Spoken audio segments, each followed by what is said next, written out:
Well, Agency Enlightened is here, ladies and gents. I hope you enjoy this module as much as I enjoyed making it for you and delivering it to you today for free. Oh my God, for free from my heart and from the heart of all of humanity. Enjoy and know that I am no longer in business. I've sold pretty much all my equity in Better AMS. I'm now an inactive partner who holds a minor stake, and that is official, signed on the dot. Wow, 7 or 8 years of running and that thing and starting it, and I am out, ladies and gents. It feels fantastic, and I pray that all of you who are going on this journey are served well by the content in Agency Enlightened, and that it helps you reach a point where you have financial freedom and that you can live in the middle of the jungle and hold this tripod thingy with a straw hat and talk about whatever you want to talk about, okay? So enjoy this module, and know also that there's a link in the description for accessing the resources and the action items that you need to, complete whatever the module is. It's all there, it's all free. And know that if you want to support the nonprofit that I'm starting called Satori, you can go in the link in the description and you'll be able to opt in to be notified when the Satori podcast goes live, which is going to be probably in a matter of 2 or 3 months or something like this.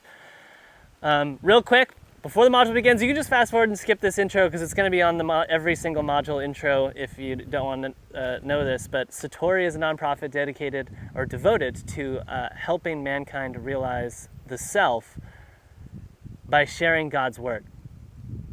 So that's what I want to do, and that seems to be where all my energy is going these days. If that sounds interesting to you, you can go and check it out and drop your little email in the landing page thing, okay? Thank Jesus, Krishna, Buddha, Mary, and Mother Teresa, and all the great sages and avatars that walked on this earth. May it be so that all of what is spoken out of Satori is heard and understood by all of mankind, and that it is felt as the gift that it is from my heart, okay? Mwah! I love you all very much. All right, ladies and gents, welcome to the agency website module.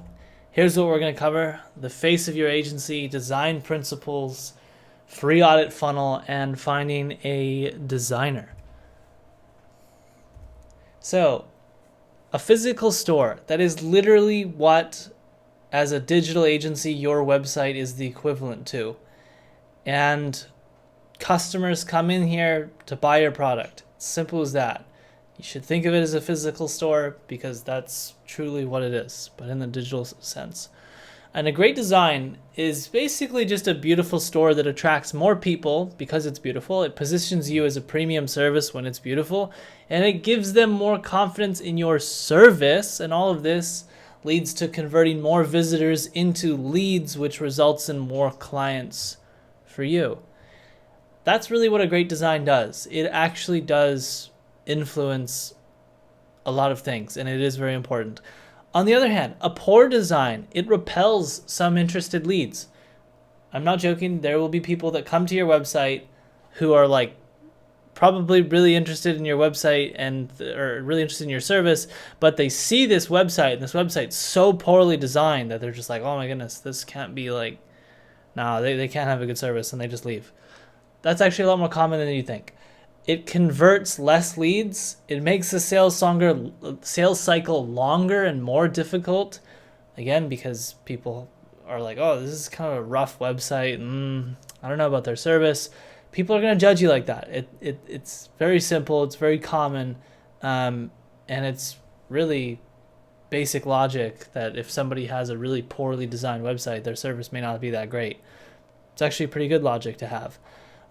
It gives partners less confidence in referring to you. Imagine you're a partner or you're somebody who believes in your service. Like, imagine I'm somebody who has a lot of ideal clients that I'm close to that I could refer to your agency, and I meet you and I like you. I think you have a great personality, and it seems like what your agency is doing and what you've told me about what your services are is great. And then I go to your website and it's just terrible. It looks awful. I mean, I don't want to refer people to somebody with a terrible website. It looks really bad. And there's actually people who I know of in our industry that the websites are so bad. They look like kind of like scams online. These like get rich quick scams where it's like an old person on a beach, and the background is like this beautiful white beach in the Caribbean. And I would never want to refer somebody to that website. And this is what poor design does to you. It really just, it's terrible in so many different ways. So your digital footprint, I mean, your website is ultimately the number one place where someone goes to learn about your business and eventually book a call with you to, buy your service and work with you. And this makes it the most important element of your digital footprint. Yeah, you could argue that your presence online, like what you post about, is equally as important. I think you can make a fair argument for that. But your website, it's your physical store. It is truly your store. It represents your business, your brand. And if it sucks, it is going to be an uphill battle for you to scale your agency. Hiring a designer is important for all the reasons that I listed above. Your website isn't something you should cheap out. You should be cheap about. I was cheap about Better AMS website for a long time, and I actually thought the website was beautiful. And you've seen the different variations of the website that we referenced in the marketing module, the inbound marketing system. I mean, our 1.0 was really bad. Our 2.0 was really bad. I actually thought it was really good. And I had to be humble and listen to Alex and Destiny, who are like, oh man, our website's really bad. Like, we need to redo it. And even today, I'm like, okay, I think our website is good. I think our website's good. It could still be much better, in my opinion, but it's good. So with that being said, face of your agency, it's a very important piece of your agency. And hopefully you can take away that poor design is going to make it a really terrible uphill battle, and great design is going to make it, scaling your agency more of an amazing downhill fun process. This is really what you're comparing to. I mean, if you can imagine a really bad website, this is the ones I was talking about that look like a scam online that you wouldn't want to go near, and the one on the right, which is beautiful and modern and very inviting. I mean, this is the difference between a poor website and a great website. And you can only imagine what this does to you if you have the one on the right. All right, this is the one on the left. This is our first version. You've seen this before. The one on the right is our current version. Really, the one on the left is like the one on the left, the candy store. It's a terrible website. And looking back, I mean, the only reason we were able to get to 25, 30K MRR is because a lot of the people who were working with us at that point probably never even went to the website. They were actually people that I had connected with through outbound campaigns, through Trojan Horse marketing, and I had communicated with in the DMs directly on LinkedIn. And so, a terrible website to them was less important because they had spoken to the face, which was myself. But as you scale, that's not scalable. You need to have a beautiful website that represents the brand.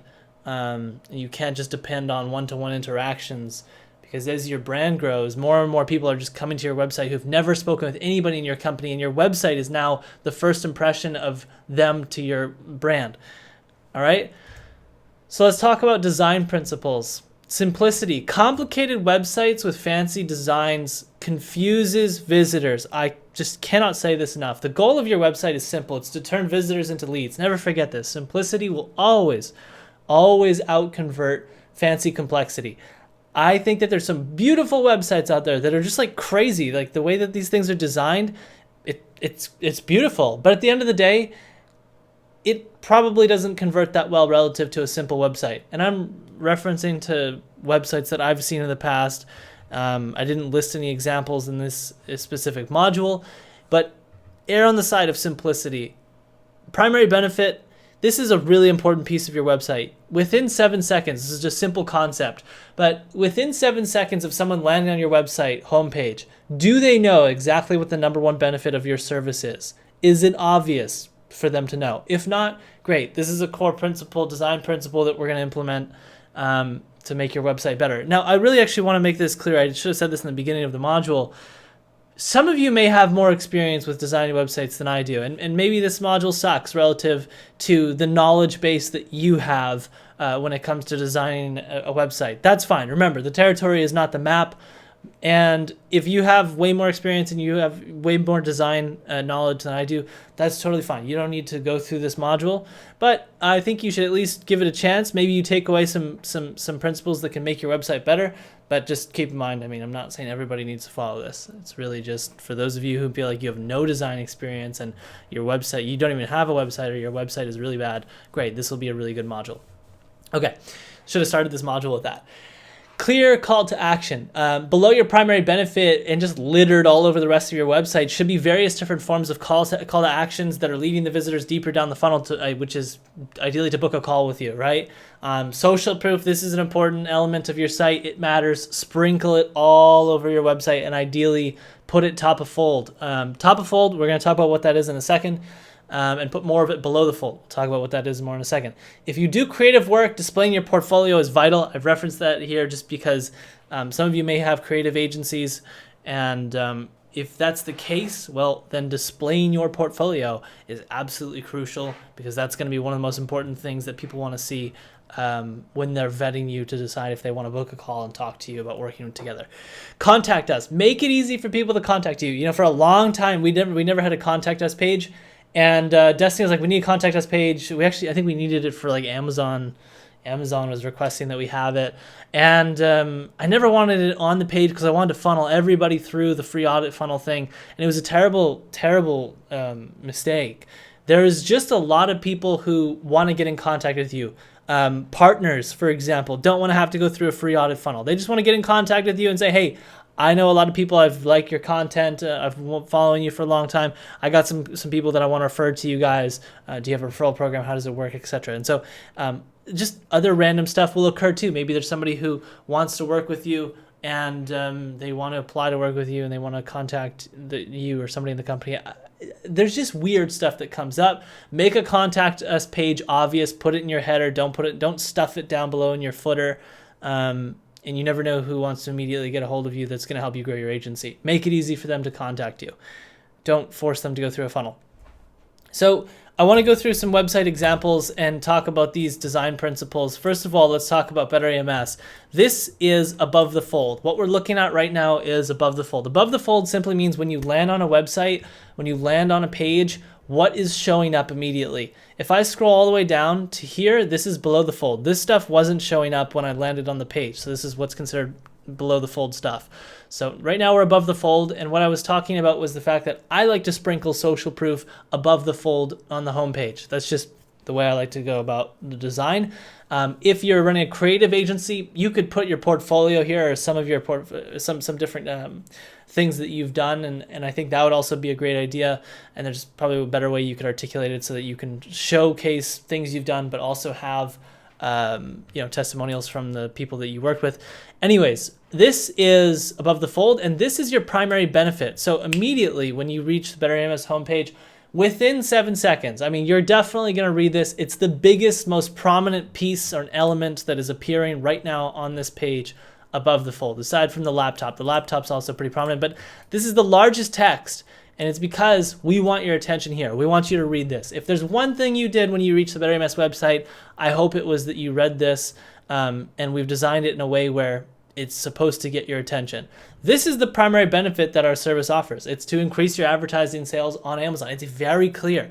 If you're not somebody who runs a brand on Amazon, you'll read that and think, oh, that's not relevant, and you'll leave. Totally fine. We want that. We don't want you to be here if you're not running a brand on Amazon.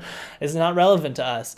And if you're somebody who doesn't maybe run a brand on Amazon, but you know a lot of people who do, this you'll resonate with immediately because you know that this is highly relevant. It's just about increasing your sales on Amazon, growing on Amazon. All right?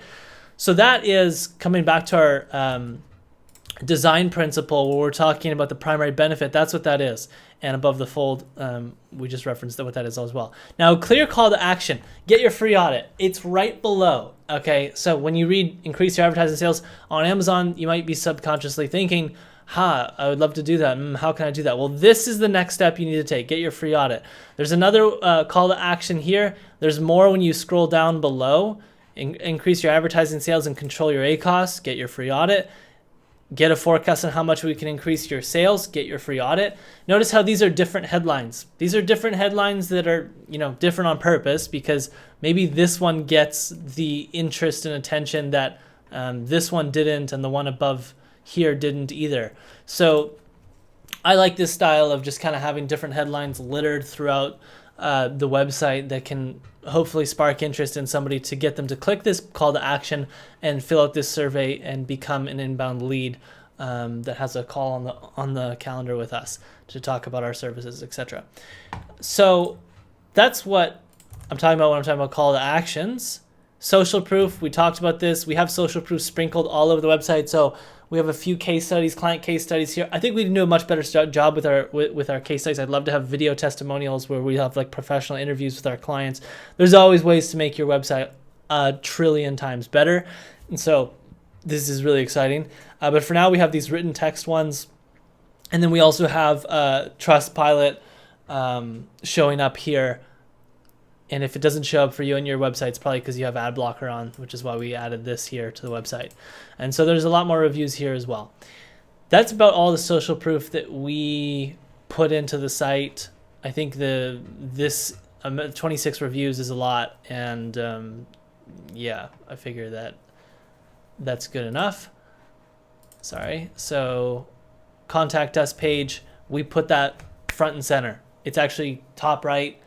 And again, this is just a great thing to have. A lot of people don't have this in the header. They stuff it in the footer, and you have to scroll down to find it. That makes it harder for somebody who wants to just get a hold of you for whatever reason, and that makes the journey just have more friction and longer, and maybe they don't end up reaching out to you because they couldn't find the contact us page. Again, reducing the friction and making the journey easier for people that come to your website with a goal, like if somebody comes to your website and I want to contact Better AMS, great. This is an easy way to contact us. You'll see contact page right here.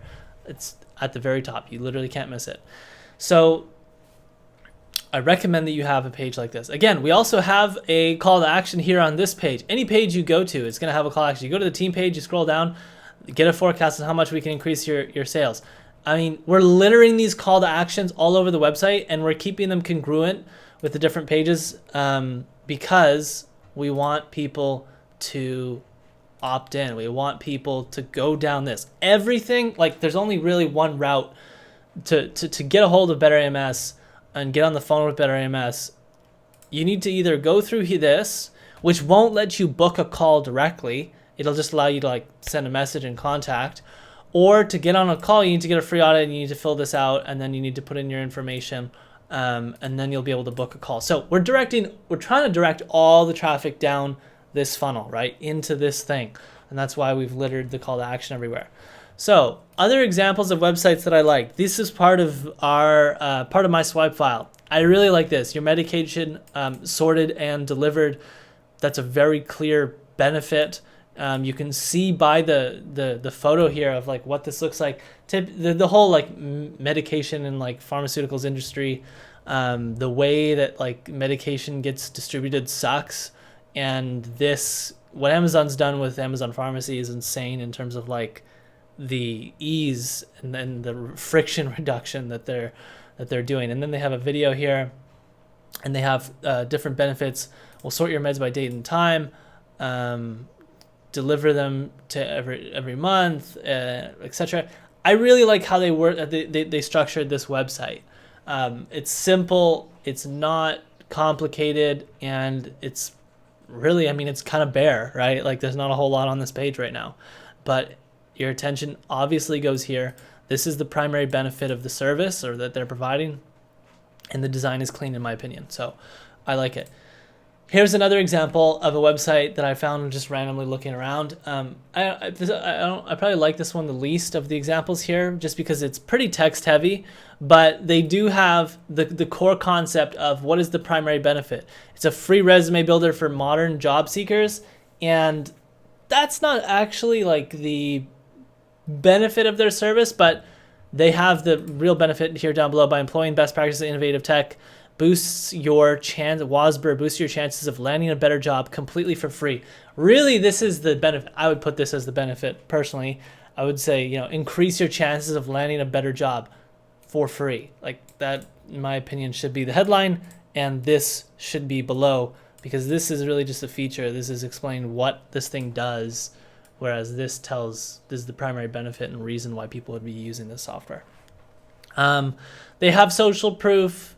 They have some templates. So this is basically kind of like a portfolio section here where they just display the templates and resumes. But anyways, it's kind of text heavy, but I still like that they have the core concept with some social proof. Circle, this is another website. I really like the way they designed this website. The all-in-one community platform for creators and brands. Not the best headline in my opinion. I think they could do better. But bringing together engaging discussions, members, live streams, etc. It's pretty self-explanatory for anybody that like runs a kind of that has a community or course like Agency Enlightened. They can. As soon as I read this, I resonated with it. I knew what this was all about. Essentially, this is a Facebook group replacement. Create a thriving community, create, engage, monetize, etc., etc., etc. I like it. I think the design is clean. It's a little bit text heavy, but it's clean nonetheless. And they've done a good job of having the core benefit in the top of this page. So immediately when you come here, wow, they've actually raised 24 million in funding. Whoo, epic. That's clean. All right, so coming back, we've gone through some websites examples together. Personally, I like Better AMS the most because it's obviously ours, but you can look at some other websites. So what you want to do is build a swipe file, really.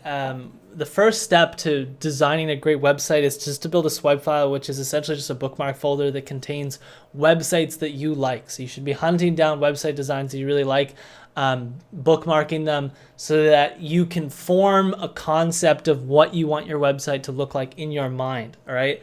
I recommend looking at all your competitors. Check out Dribbble.com. Dribbble.com is a great website, which is like where a lot of great designers congregate.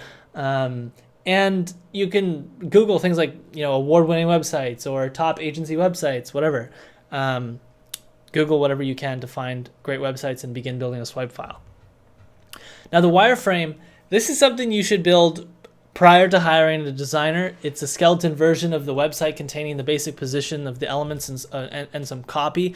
This is what the Better AMS wireframe looks like, and we're going to reference this in an action item in a worksheet here, but I've referenced it in the slides here as well. You can see that this is actually the wireframe that we developed inside Lucidchart, which is the software used. There's many free alternatives. And you can see there's no real aesthetic to it. It is truly just the basic elements and the important pieces of copy that we wanted to have. The social proof, the primary benefit of our service, the call to action buttons, and what we do. We manage all your Amazon advertising, more social proof. The header is up there. It's pretty simple. And we have it on desktop, we have it on mobile. So this is what a wireframe looks like. It's very easy for you to build. You can build something like this, and you should be modeling. Again, there's going to be an action I'm walking through how to do this, but you should model your wireframe after the structure of the website, the websites that you've saved in your swipe file that you like. This is what I did. I found a couple websites I really liked, and I modeled after those and got these elements together, and then handed it over to the designer, and the designer ended up making it beautiful and aesthetic. Let's talk about the FA funnel. This is really the free audit funnel. Free audit funnel is simply about coming up with some kind of valuable offer directly related to your primary service that leads people to book a call with you and self-qualify in the process by filling out a survey. If you go to Better AMS and you click on any of those call to action buttons that say get your free audit, it takes you to this page here, which you're going to see in the middle of this slide. And it says qualify for free audit, only takes 10 seconds. I think this page, we can design it to be much better, but I wanted to keep it really simple and bare bones so that people can focus on finishing the survey. It asks you a few questions about what your goals are and the brand, the size of the brand that you have, and then of course what your contact information is, and then it lets you book a call if you qualify throughout the survey. Now, what do I mean by that? So it's a self-qualification process, meaning whatever software you use for like a survey, they're going to have something called conditional logic. Conditional logic just allows you to change the outcome of the survey depending on the answer. So if I select 8 figures, it's going to take me right here to what is your first name, and then when I click the get your audit, it's going to allow me to book a call. But if I go in here and I click, I'm a 6-figure annual seller on Amazon, so I only do 6 figures in sales, it's going to ask you this custom question. Well, how much, what is 6 figures? Less than $250,000 a year, 250 to 500K, or greater than 500K. If I select 250K, it's going to ask me these questions again. But once I submit this, it's going to take me to this. It's not going to let me book a call. And this is basically just a video that says, hey, I noticed that you selected, you're doing less than $250,000 per year on Amazon. Just wanted to let you know we cannot help you, unfortunately, blah, blah, blah. Because for us, the ideal seller that we can help and get the most results for is somebody who's doing at least over XYZ. And so here's the blog, here's our YouTube channel. These 2 free resources can help you out. So this is what I mean by conditional logic and self-qualifying. I mean, the survey, it's a really great tool. I recommend every agency has some form of survey process and funnel that they run their visitors through so that all the inbound leads are qualified prior to you letting them book a call with you and prior to you hopping on a call with them as well. Because the worst thing you can do is just allow anybody to book a call with you on your calendar, because then your calendar is going to be filled up and you have no idea who you're talking to and if they're qualified, et cetera, et cetera. So really important that you have some form of survey to qualify people.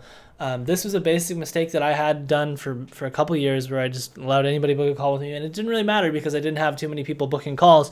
But once you get a lot of people interested in your service and you have a lot of people booking calls, yeah, you really need to have a survey that qualifies leads. And you can set up the questions and the conditional logic to be, however you want.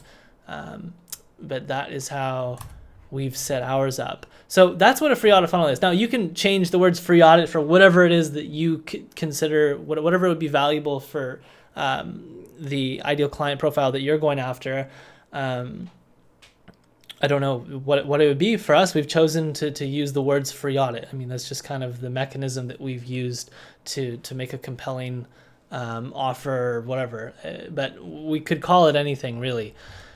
Ultimately, though, it is kind of an audit, and that's why we decided to go with free audit. It made the most sense, considering that's what we do when we hop on the call with people, is we go give them an audit of their brand and understand what they're doing right, what they're doing wrong, etc. So yeah, lead qualification, simple survey funnel is the best way to qualify inbound leads. Once somebody submits that form, they get automatically, their information gets sent into a Slack channel, which is great. And so immediately after, every day, like, we know how many people have submitted a survey and which leads are coming through the pipeline. It's appearing in Slack, and that's really nice because as soon as somebody submits a form, we can come in here, copy the brand name, and then paste it and into Amazon, look at their brand, and decide if it's somebody that we want to hop on the call with, or if we should cancel the phone call with them because their brand isn't aligned with us. We don't need a whole lot of information for our agency to qualify leads. I don't know, maybe you need more, but it's pretty simple and straightforward for us. Now, the tech stack that we use for this free audit funnel, which you don't need to use this, I'm just referencing it because quite a few people asked this question. We use Unbounce. Unbounce is used as the landing page builder for this page. You don't need to use Unbounce. We could have built these pages with WordPress. It would have been fine. But we decided to use Unbounce because we had plans to run ads, and so we wanted the ability to create custom landing pages quickly, etc. But you don't really need Unbounce. It's not necessary.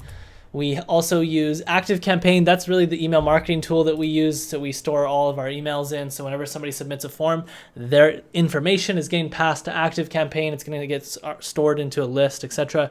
Slack, that's our primary communication tool for all things communication related to our team. And we use Leadformly for the survey software. I do not recommend Leadformly. I absolutely cannot stand Leadformly. They have been a nightmare. And we're switching away from this immediately to something like Typeform, just because they're a small team, and let's just say they have tons of bugs in their code, and they don't have really the support to and the developers to fix the bugs fast enough, let alone ever fix them. We've had a poor experience with them, so we're switching to Typeform. Calendly is what we use for booking calls. Calendly, in my opinion, is one of the best call booking softwares that there are. It's just the UI is great. The features that they have in terms of like time zones and different things, amazing. I recommend Calendly. They also have a free version. So Calendly is probably the only thing that you do need, and you probably already have some form of email software like ActiveCampaign, and then a survey software. There's quite a few free alternatives in the market, but they're also very cheap. Now let's talk about finding a designer. So hiring a professional.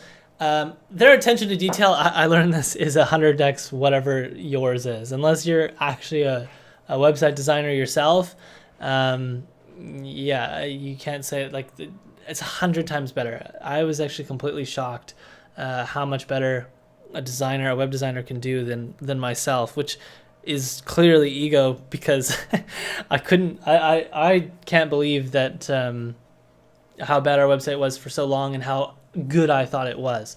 But anyways, a designer is legendary. They are going to do an amazing job, much better than you ever will be able to, unless you're a web designer yourself. Upwork. This is a great place to find quality designers. This is typically where we find and outsource anything that we need when we're looking for contractors. Budget. We spent 1.5K on the latest version of our website. I think a 1 to 2K budget is sufficient. I know that there's agencies out there, and there's people that are going to quote $10, $20, $30, $40,000 to build a website. Maybe you're an agency, a web design agency, and you charge $10, $20, $30,000. That's totally fine. First of all, if you are a web design agency, you don't need to watch this module.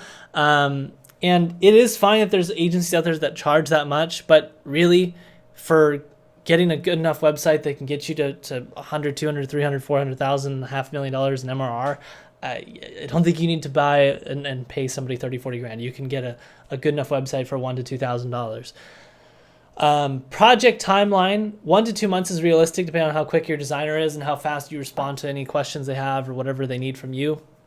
I would say project details is pretty straightforward. We're going to talk more about this in the action item in the worksheet, but really you're getting somebody to design the website for you in desktop and mobile, make sure it ranks on Google, make sure that all softwares like email list softwares are integrated, and any other softwares that you may use, so that like when forms are submitted, information is passed over to your softwares. So action items, excuse me. We have an agency website worksheet. I actually forgot to provide a screenshot of it here on this page, but it is in the resource section below. This is what she looks like. There's a video attached to this. There's only one video walking you through this entire process. So I go more in depth on the actual build process, where we're talking about the wireframe and actually building your wireframe. We have a link to the Better AMS wireframe as a reference, as an example for you.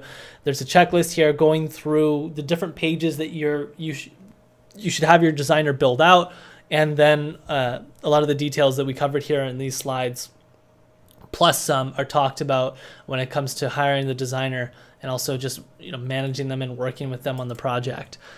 Make sure you watch this video. This is a really good video. I think it's like 10, 12 minutes going through this process. And we also review the Better AMS tech stack here as well, and there's an approval checklist. So great worksheet, walks you through everything you need to go through for setting up your website. All right, ladies and gents, let's get to work. Thanks for watching this module. Again, if you have any questions, please put them in the group or come on one of the coaching calls, and myself or Destiny can help you out. All right, much love, guys. Ciao.